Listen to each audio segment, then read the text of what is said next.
بسم اللہ الرحمن الرحیم.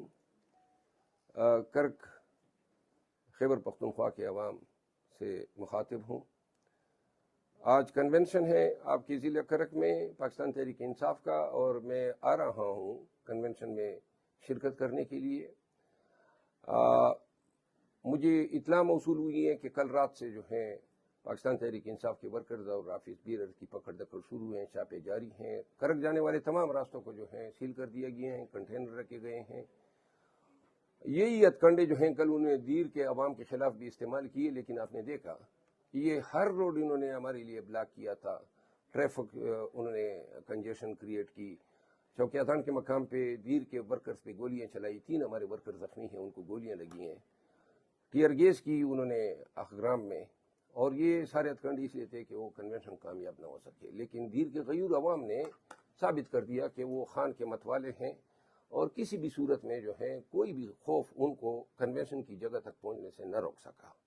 تو لہٰذا آج کرک کے خٹک جو غیور قبائل ہیں ان کے لیے یہ ایک امتحان بھی ہے.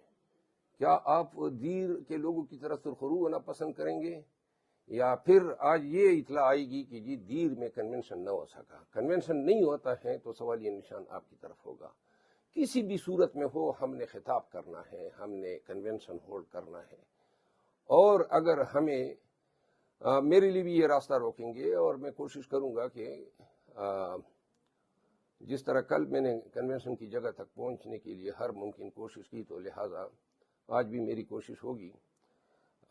لیکن لکی مروت، بنو اور کوارڈ کے جو قریبی اضلاع کے عوام ہیں، ان سب کو میں کہوں گا اگر یہ طریقے نہ کرتے تو کرک کے لوگ ہی ہمارے لیے کافی تھے.